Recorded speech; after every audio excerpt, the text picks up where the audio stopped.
ಸರ್ಕಾರ ಆಸ್ತಿ, ಒಬ್ಬರದ ಆಸ್ತಿ ಅಲ್ಲ. ಅಧಿಕಾರಿಗಳಾಗಿ ಸರಿಯಾಗಿ ಮಾತಾಡೋದು ಕಲಿಬೇಕು ಒಬ್ಬ ಜಿಲ್ಲಾಧಿಕಾರಿಯಾಗಿ.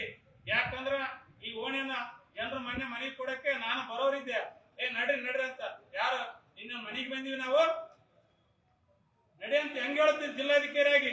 ಮನವಿ ತಗ ಕೆಲಸ ಮಾಡಕ್ ಆಗ್ತದಿಲ್ಲ ಅಲ್ಲಿ ಹೇಳ್ಬೇಕು. ಒಬ್ಬ ಜಿಲ್ಲಾಧಿಕಾರಿಯಾಗಿ ಬೇಜವಾಬ್ದಾರಿ ಮಾತಾಡ್ತೀರಿ. ಇಲ್ಲಾಂದ್ರ ರಕ್ಷಣೆ ಕೊಡೋದು ಆಗೋದಿಲ್ಲ ನಿಮ್ಮಿಂದ. ಅಂದ್ರ ಇವತ್ತ ಓಡಿ ಕುಂದ್ರಬೇಕಾಗ್ತದ ಇನ್ನೊಮ್ಮೆ. ಅದೇ ತರ ಏನೇನೋ ಭಾಷೆಗಳು ಉಪಯೋಗ ಮಾಡಿದ್ರ ಜಿಲ್ಲಾಧಿಕಾರಿಗಳೇ, ಇವತ್ತ ನೀವು ತಕ್ಷಣ ಈ ರೈತರ ಬಗ್ಗೆ ಆಗಲಿ ನೀವು ಕಾಳಜಿ ವಹಿಸ್ಬೇಕು. ಈ ಜಿಲ್ಲೆದಲ್ಲಿ ಏನು ಭ್ರಷ್ಟಾಚಾರದಿಂದ ನಾವು ಅದರಿಂದನೇ ಹೋಗ್ತೀವಿ ಅಂದ್ರ ಇದು ನಡೆಯೋದಿಲ್ಲ. ಇಲ್ಲಿ ಬೇರೆ ಎಲ್ಲೇನ ನಡೆದತ್ತು, ಇಲ್ಲಿ ಯಾದಗಿರಿಯಲ್ಲಿ ನಡೆಯದ. ಅದು ಬಹಳ ಮುಂದಿನ ದಿನಗಳಲ್ಲಿ ಪರಿಣಾಮ ಬೀರ್ತದ. ನೀವು ಜಿಲ್ಲಾಧಿಕಾರಿಗಳು ಯಾವುದೇ ಕಾರಣಕ್ಕ ರೈತರೇ ಬರಲಿ, ಇವತ್ತ ಸಾಮಾನ್ಯ ಮನುಷ್ಯನೇ ಬರಲಿ, ನೀವು ಸರಿಯಾಗಿ ಮಾತಾಡಿ ಸರಿಯಾಗಿ ಸ್ಪಂದಿಸಬೇಕು, ಕೆಲಸ ಮಾಡಬೇಕು. ನೀವು ಇರ್ತಕ್ಕಂಥ ನಮ್ಮ ದುಡ್ಡಿನಲ್ಲಿ ರೈತರ ದುಡ್ಡಿನಲ್ಲಿ ನಿಮಗೆ ಸಂಬಳ ಕೊಡ್ತೀವಿ. ಈ ಬಂಗ್ಲೆ ಕಟ್ಟಿದ ರೈತರ ದುಡ್ಡು, ಟ್ಯಾಕ್ಸ್ ದುಡ್ಡು, ಅದು ಗಮನಕ್ಕಿಟ್ಟಬೇಕು. ಯಾವುದೇ ಪ್ರತಿಯೊಂದು ನೌಕರಿ ವಸ್ತು ನಿಮ್ ಜವಾಬ್ದಾರಿಯನ್ನ ನೀವು ಮರಿಬಾರ್ದು. ನಾನು ಯಾಕೆ ಕೇಳ್ತೀನಿ ಅಂದ್ರೆ ನಮ್ಮ ಎಲ್ಲರೂ ಹೇಳ್ಯಾರ ಅದ್ರ ಬಗ್ಗೆ ಸ್ಟ್ರೈಕ್ ಮಾಡ್ಬೇಕಂದೀವಿ. ಇರ್ಲಿ ಇನ್ನೊಂದ್ಸರಿ ಅವಕಾಶ ಡಿಸಿಯವರಿಗೆ. ನೀವೇನ್ ಮೇಲೆ ಸುದ್ದಿ ಬಿದ್ದಿಲ್ಲ. ಜಿಲ್ಲಾಧಿಕಾರಿಗಳು ಅಂದ್ರೆ ನಿಮ್ ಕರ್ತವ್ಯ ಮಾಡ್ರಿ. ಯಾರು ತಪ್ಪು ಮಾಡ್ತಾರ ಅವ್ರಿಗೆ ಶಿಕ್ಷೆ ಕೊಡ್ರಿ. ಅದನ್ನ ಬಿಟ್ಟು ನೀವು ಆ ತರ ಮಾತಾಡೋದು ಸರಿಯಲ್ಲ. ಇದನ್ನು ನಾನು ಹೇಳ್ತೀನಿ. ನೀವು ರಾಜಕೀಯ ನಮ್ಮ ಪವರ್ ಅದ, ರಾಜಕೀಯವರು ನಮ್ಮಿಂದ ಅರ, ನಾವೇನಾದ್ರೂ ಮಾಡಿದ್ರೆ ನಡೀತದ ಅಂದ್ರೆ ಇಲ್ಲಿ ಏನು ನಡೆಯಲ್ಲ.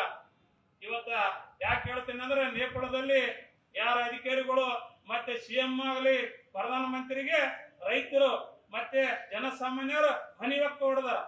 ಅಂತ ಪರಿಸ್ಥಿತಿ ನಮ್ಮ ಕರ್ನಾಟಕದಲ್ಲಿ ಬರಬಾರ್ದು, ಮೊದಲನೇದು ಯಾದಗಿರಿಯಾಗಿ ಬರಬಾರ್ದು ಅಂತ ನಾನು ಇನ್ನೊಂದು ಸರಿ ಹೇಳುತ್ತಾ ನಾನು ಈ ಮನವಿಯನ್ನು ಇವತ್ತ ಇರ್ತಕ್ಕಂಥ ಅಧಿಕಾರಿಗಳಿಗೆ ಮನವಿ ಕೊಟ್ಟು ಮತ್ತೆ ಹೋಗಕ್ಕೆ ನಾನು ಇಚ್ಛೆ ಪಡ್ತೀನಿ.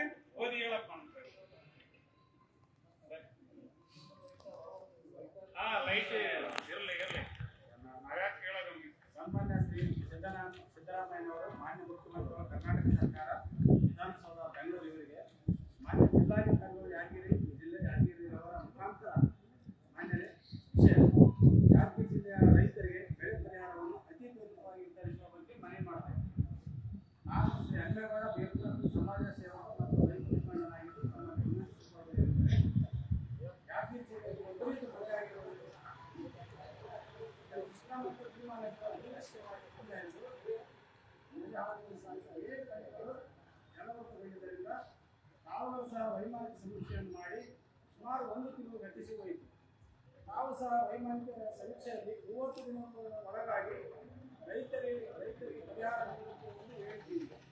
ಆದರೆ ಇಲ್ಲಿಯವರೆಗೆ ಯಾವುದೇ ನಯಾ ಪೈಸೆ ಕೂಡ ಸರ್ಕಾರದಿಂದ ನೀಡಿರುವುದಿಲ್ಲ.